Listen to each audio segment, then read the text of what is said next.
Hey dudes, how's it going? Welcome back. Today we are starting a new series. So from now and over the next sort of 5 weeks, we are going to be looking at the Ten Commandments on our Sunday videos. So we'll have 2 videos for each Sunday. Though this is going to be our little intro segment, so I'm going to recap Exodus so far, because the Ten Commandments I found in the book of Exodus, the second book in the Bible.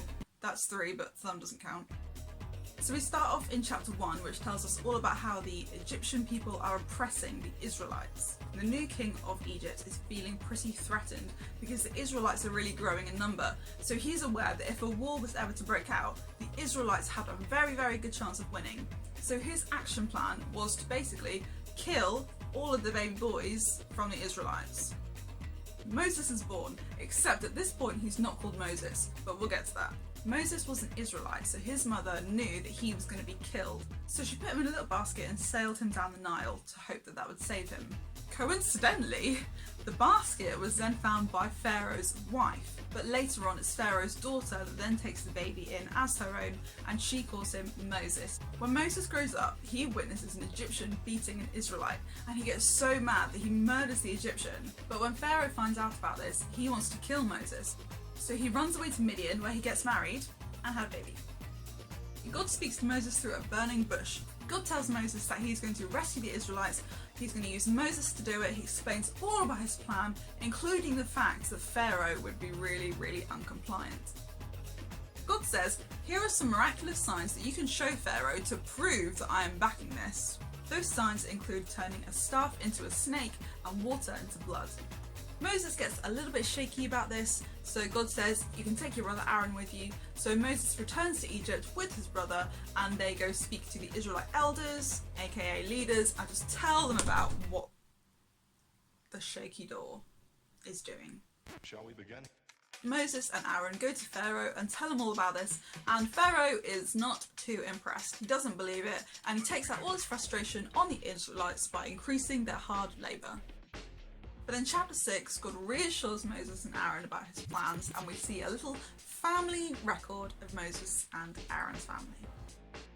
Moses and Aaron warn Pharaoh about the plagues that are going to happen if he refuses, and yet he continues to refuse. So Aaron reaches out his staff and he turns the water in the Nile to blood.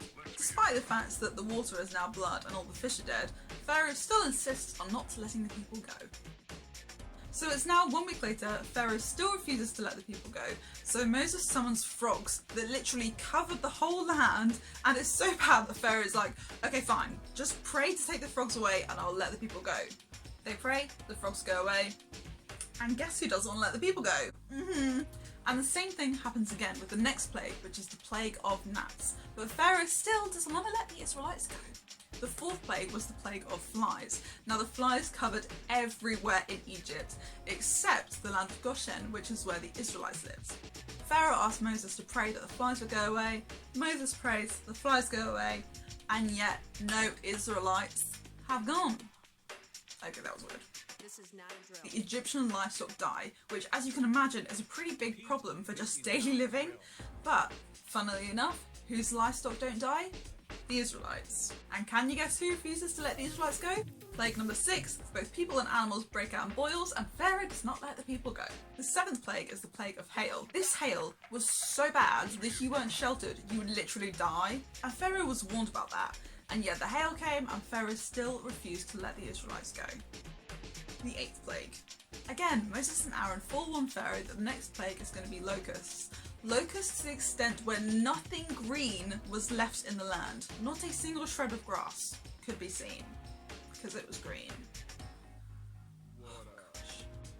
If I rhyme accidentally again, I'm gonna shut down this video. Pharaoh asks for forgiveness and that the locusts would go, and they go, but the Israelites, funnily enough, do not.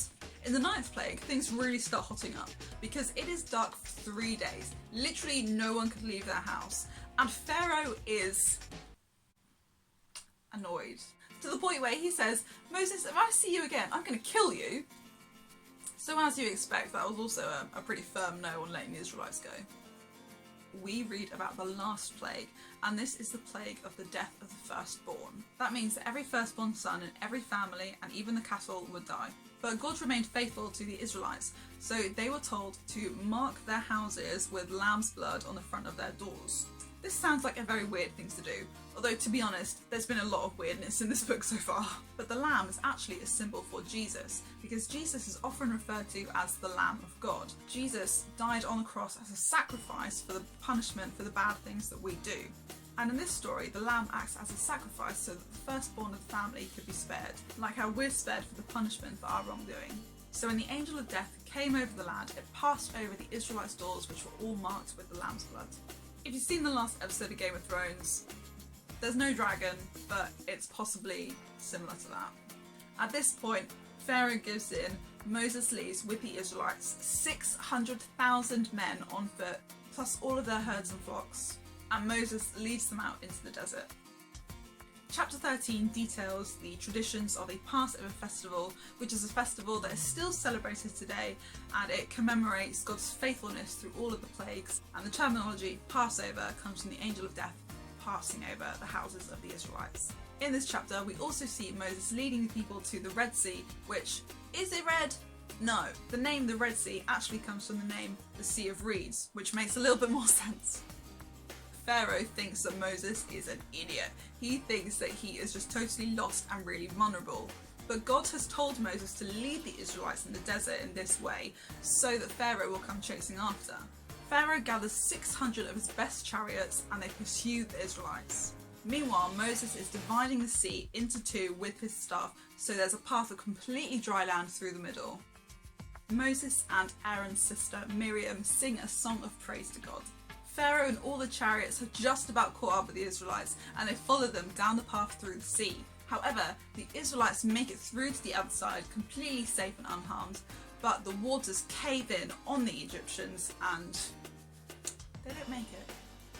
God provides food for the Israelites and they have to learn to rely on him. God provides water from a rock. The Amalekites also attack the Israelites, but the Israelites win. Jethro comes to visit. Now Jethro is Moses' father-in-law and he gives Moses some great leadership advice. God speaks to Moses on the mountain. You've seen my faithfulness, so obey me and I will make you a holy nation. Holy being another word for set apart or different to others. Now, these events are here to show that no matter how powerful the opposition seems and how crazy the oppression is, God is always more powerful and he always has a plan through that. And then we arrive at chapter 20, the 10 Commandments.